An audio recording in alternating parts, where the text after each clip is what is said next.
अस्सलाम वालेकुम प्यारे दोस्तों। स्क्रीन पर नजर आने वाली ये तस्वीर कोई आम तस्वीर नहीं है, बल्कि एक ऐसी औरत की तस्वीर है कि जो लगभग पिछले 4000 साल से लगातार पत्थर बनकर खड़ी हुई है, जिसे लूथ वाइफ फिलर के नाम से भी जाना जाता है। लेकिन दोस्तों, अब सवाल ये है कि पत्थर बनी हुई ये औरत आखिर कौन है और आज से 4000 साल पहले ये औरत पत्थर क्यों बनी थी। तो दोस्तों, इसी तरह के तमाम सवालों के जवाब आज की इस वीडियो में हम आपको देने वाले हैं। साथ ही साथ हम आपको ये भी बताएंगे कि आखिर पत्थर बनी हुई ये औरत आज के दौर में कौन से देश में मौजूद है। तो दोस्तों, इस औरत से जुड़ी तमाम राजों को जानने के लिए हमें आज से लगभग 4000 साल पीछे जाना पड़ेगा। ये कहानी पैगंबर हजरत लूत अलैहिस्सलाम की कौम से जुड़ी हुई है। वही लूत अलैहिस्सलाम जो हजरत इब्राहिम अलैहिस्सलाम के सगे भतीजे थे। हजरत इब्राहिम अलैहिस्सलाम को तो आप में से लगभग सभी लोग जानते ही हैं, क्योंकि पैगंबर हजरत इब्राहिम अलैहिस्सलाम इतिहास के वो खास इंसान है कि जिन्हें दुनिया के तीनों ही मशहूर धर्म यानी यहूदी, ईसाई और मुस्लिम में हद से ज्यादा अहमियत दी जाती है और तीनों ही धर्मों के लोग इन्हें हद से ज्यादा फॉलो करते हैं। मुसलमान जहां एक तरफ इन्हें हजरत इब्राहिम अलैहिस्सलाम के नाम से जानते हैं, तो वही दूसरी तरफ यहूदी और ईसाई इनको अब्राहम के नाम से जानते हैं। यही वजह है कि इन तीनों धर्मों को इब्राहिमी मजहब के नाम से भी जाना जाता है, क्योंकि दुनिया के इन तीनों ही मशहूर धर्म की जड़ कहीं न कहीं हजरत इब्राहिम अलैहिस्सलाम से जाकर मिल जाती है। पैगंबर हजरत इब्राहिम अलैहिस्सलाम के भतीजे यानी हजरत लूत अलैहिस्सलाम ने अपनी जिंदगी का एक बहुत बड़ा हिस्सा अपने चाचा यानी हजरत इब्राहिम अलैहिस्सलाम के साथ गुजारा था और उनसे बहुत कुछ सीखा भी था। लेकिन फिर उसके बाद जहां एक तरफ हजरत इब्राहिम अलैहिस्सलाम आज के दौर के फिलिस्तीन के इलाके में जाकर आबाद हो गई, तो वो दूसरी तरफ उनके भतीजे सौदारा की एक बस्ती में जाकर आबाद हो गई। सौदारा का ये शहर, ये बस्ती ना सिर्फ अपने दौर में हद से ज्यादा मशहूर था, बल्कि सबसे अमीर और सबसे ज्यादा डेवलप भी माना जाता था। यही वजह थी कि उस दौर में दुनिया भर से दूर दूर से लोग आकर इस शहर में तिजारत किया करते थे। ये शहर हरियाली के साथ साथ कुदरती नेमतों से भी मालामाल था, यानी इस शहर की सरजमीन में हर वो चीज निकला करती थी कि जिसकी दुनिया में रहने वाले लोगों को जरूरत होती है। शहर की खूबसूरती और अमीरी की ही वजह थी कि शहर में रहने वाले सभी लोग बड़ी खुशी और मजे के साथ अपनी जिंदगी गुजारा करते थे। लेकिन दोस्तों, कुदरत की तरफ से इतनी सारी चीजें मिलने के बावजूद जहां एक तरफ उस शहर में रहने वाले लोगों को चाहिए था कि वो अपने रब का शुक्र अदा करे और उसके बदले में अच्छे अच्छे और नेक नेक काम करे, तो वही दूसरी तरफ इस शहर में रहने वाले लोगों ने सब कुछ उल्टा किया। इस शहर में रहने वाले लोग धीरे धीरे बुराइयों की तरफ बढ़ना शुरू हो गए थे। इन लोगों ने सबसे पहले चोरी करना शुरू किया, जो धीरे धीरे आगे बढ़ते बढ़ते डकैती में बदल गया। और फिर एक वक्त वो भी आ गया कि जब कोई मुसाफिर इस शहर में आने से पहले 1000 बार सोचा करता था, क्योंकि इस शहर के लोग किसी भी मुसाफिर को देखते ही लूट लिया करते थे। उससे वो सारा माल और पैसा छीन लिया करते थे जो उसके पास मौजूद हुआ करता था। चोरी, डकैती और मर्डर के साथ साथ और भी बहुत सारे गलत काम ये लोग किया करते थे। लेकिन दोस्तों, वो गलत काम या फिर ये कहे कि सबसे गंदा काम की जिसकी वजह से इस शहर के लोग हमेशा हमेशा के लिए इतिहास में मशहूर हो गए, वो था हम जिस परस्ती यानी मर्दों का मर्दों के साथ हम बिस्तरी करना। इन लोगों ने औरतों की बजाय मर्दों के साथ गंदा काम करना शुरू कर दिया था, जो न सिर्फ इनके धर्म बल्कि नेचर यानी फितरत के भी खिलाफ था। दोस्तों, अगर इस शहर के लोगों को ऐसी घिनौनी चीज का फाउंडर यानी मौजूद कहा जाए तो शायद गलत नहीं होगा, क्योंकि इतिहास में इनसे पहले ये गंदा और उल्टा काम किसी ने भी नहीं किया था। और हैरानी की बात यह है कि इस शहर के लोग ये गंदा काम अपने घरों में या फिर छुपकर नहीं किया करते थे, बल्कि वो ये काम तो खुल्लम खुल्ला सड़कों पर किया करते थे। भरी महफिलों में ऐसा करने को वो अपने शान समझा करते थे। یعنی اس کام کو کرنے کے لیے وہ لوگ محفلوں سجایا کرتے تھے۔ یہی وجہ تھی کہ شہر میں اس گندے کام کا چلن اتنی تیزی کے ساتھ بڑھ گیا تھا کہ اس گندے کام سے وہ مسافر بھی محفوظ نہیں تھے کہ جو اس شہر میں بیپار کرنے کے لیے تجارت کرنے کے لیے آیا کرتے تھے۔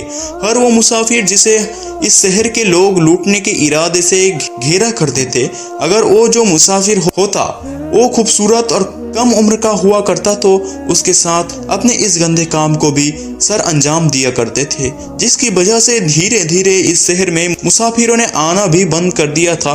پیغمبر حضرت لوط علیہ السلام کے جن کے بارے میں ہم نے آپ کو شروع میں بتایا تھا، وہ اس شہر میں آ کر ہی آباد ہوئے تھے۔ انہوں نے اپنے شہر کے لوگوں کو سمجھایا کہ تم بہت غلط کام کر رہے ہو، بلکہ تم تو ایک ایسا کام کر رہے ہو کہ جو اتہاس میں تم سے پہلے کسی نے بھی نہیں کیا۔ یاد رکھو، اگر تم لوگوں نے اپنے غلط کاموں کو بند نہیں کیا تو بہت جلد ہی تم لوگوں کے اوپر تمہارے رب کا عذاب آئے گا۔ دوستو، صدم شہر میں رہنے والے لوگوں نے حضرت لوط علیہ السلام کی بات ماننے کی بجائے ان سے ہی بحث کرنا شروع کر دی تھی۔ وہ ان سے کہا کرتے تھے کہ ہم مانتے ہیں ہم برے لوگ ہیں اور ہم گندا کام کرتے ہیں، لیکن تم تو پاک ہو، تو تمہارا اس بستی میں کیا کام ہے؟ ساتھ ہی ساتھ وہ لوگ حضرت لوط علیہ السلام کے چیلنج بھی کیا کرتے تھے کہ اگر تم سچے ہو تو وہ عذاب لا کر دکھاؤ کہ جس کی تم ہمیشہ ہمیں دھمکی دیا کرتے تھے۔ یہ سن کر حضرت لوط علیہ السلام بہت پریشان ہوا کرتے تھے، اور اکثر حضرت لوط علیہ السلام یہ دعا بھی کیا کرتے تھے کہ اے میرے رب، مجھے اور میرے گھر والوں کو اس گندے کام سے دور رکھنا۔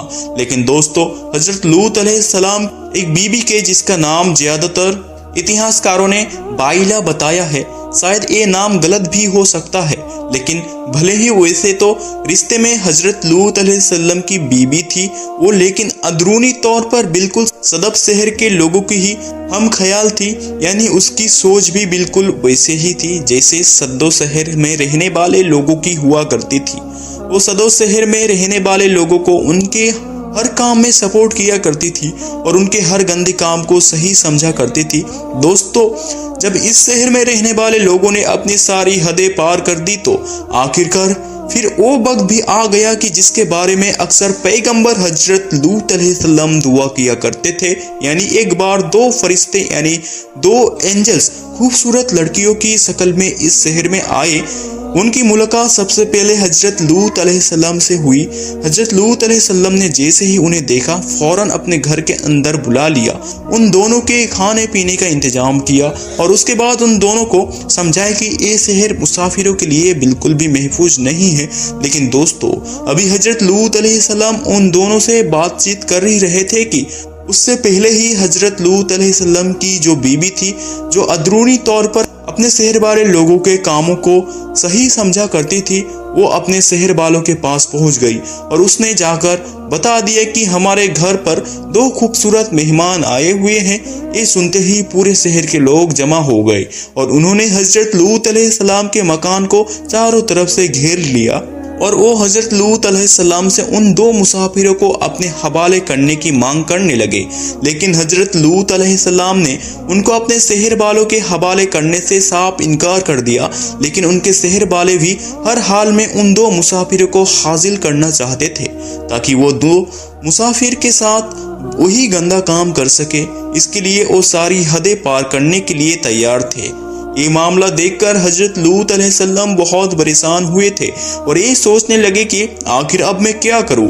لیکن پیارے دوستو، جیسے ہی ان دونوں فرشتوں نے حضرت لوط علیہ السلام کو پریشان دیکھا تو انہوں نے فوراً اس بات کی خبر دی کہ ہم کوئی انسان نہیں ہیں بلکہ ہم فرشتے ہیں اور ہم ان شہر والوں کو سدھارنے کے لیے ہی بھیجے گئے ہیں۔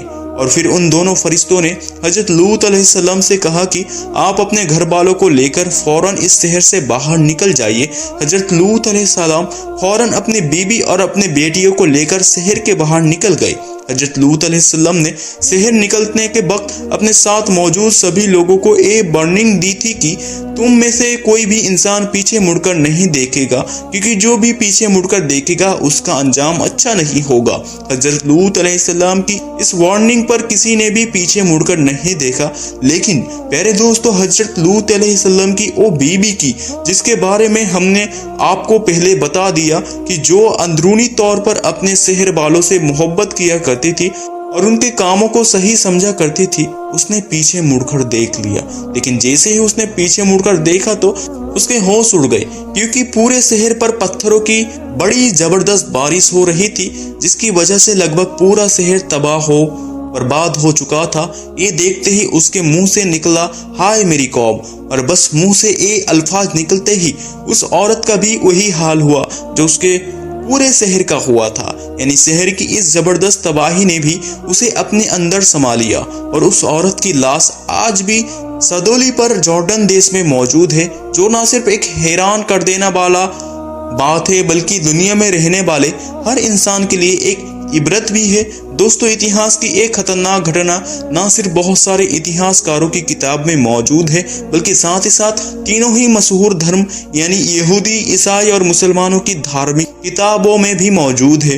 दोस्तों, अगर बात की जाए कि इस बारे में कि आखिर सौदोरा की आबादी अपने दौर में यानी आज से लगभग 4000 साल पहले किस इलाके में आबाद हुआ करती थी, तो आपको बताने चले कि आज के दौर में जॉर्डन और इजराइल देश के बीच में आबाद हुआ करती थी, आज जहां पर डेड सी भी है। साथ ही साथ दोस्तों, आपको ये भी बताते चले कि सद्दू नाम के इस आबादी पर आज बड़ी तेजी के साथ रिसर्च जारी है, और सदाब नाम की बस्ती के एक बहुत बड़े हिस्से को ढूंढ भी लिया गया है, जिसे देखने के लिए बहुत सारे लोग बड़े शौक के साथ उस जगह पर जाते हैं। फिलहाल दोस्तों, आज की अपनी इस वीडियो को हम यहीं पर ख़त्म करते हैं। अगर वीडियो आपको पसंद आती है तो वीडियो को आप लाइक करें, अपने दोस्तों में शेयर करें।